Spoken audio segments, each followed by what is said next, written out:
कोर्टाचा आदेश झुगारून कबुतरांना खायला घालणाऱ्या महेंद्र संकलेचाला पोलिसांनी दणका दिलाय। महेंद्र संकलेच्यावर गुन्हा सुद्धा दाखल केलाय तर त्याची कार जप्त करण्यात आली आहे। कोर्टाच्या निर्णयानंतर सध्या कबुतरखाने बंद ठेवण्यात आले। महापालिका आणि पोलिसांकडून कबुतरांना खाद्य टाकण्यास स्पष्टपणे मनाई केली आहे। ही मनाई असताना सुद्धा या व्यक्तीने कबुतरांसाठी आपल्या कारच्या टपावर खाद्य ठेवलं होतं। दरम्यान दादरमध्ये आज सुद्धा कडेकोट पोलीस बंदोबस्त आहे। कबुतरांना कुणी खायला घालू नये यासाठी हा बंदोबस्त केलाय।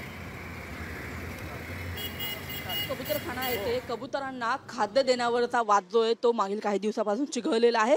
सध्या मी त्याच ठिकाणी आहे आणि आपण पाहत आहोत की मागील काही दिवसांपासून नागरिक जे आहे ते काही या ठिकाणी येत होते आणि कबुतरांना खाद्य देत होते आणि याच अनुषंगाने पालिकेने आता कारवाईची खरतर आपण बघतो कारवाई सुरू केलेली आहे। या सगळ्या संदर्भात कोर्टाने खाद्य न देण्याचे आदेश दिल्यानंतर आपण पाहत आहोत की आता मुंबई महानगरपालिका आणि राज्य सरकारच्या वतीने या ठिकाणी दंगल नियंत्रण पथक या ठिकाणी तैनात करण्यात आलेला आहे।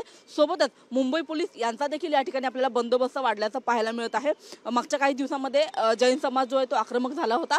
पशूंना खाद्य द्यावं, पाणी द्यावं, भूतदया दाखवावी अशा पद्धतीची मागणी खरं तर त्यांनी केलेली होती आणि या संदर्भामध्ये दादर कबूतरखाना ट्रस्टच्या वतीने सुद्धा मुंबई महानगरपालिकेला पत्र देण्यात आलेलं आहे।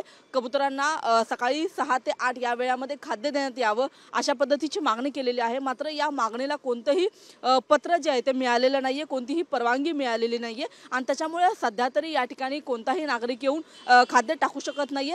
जर कुणी असा प्रयत्न केला तर त्यांच्यावरती कायदेशीर कारवाई होऊ शकते।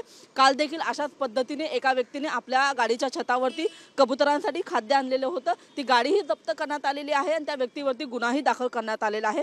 कॅमेरामन रोहित शिगवणसह मी रुपाली बडवे, साम टीव्ही, मुंबई।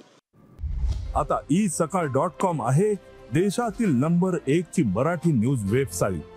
प्रत्येक अपडेटसाठी isakal.com ला नक्की भेट द्या।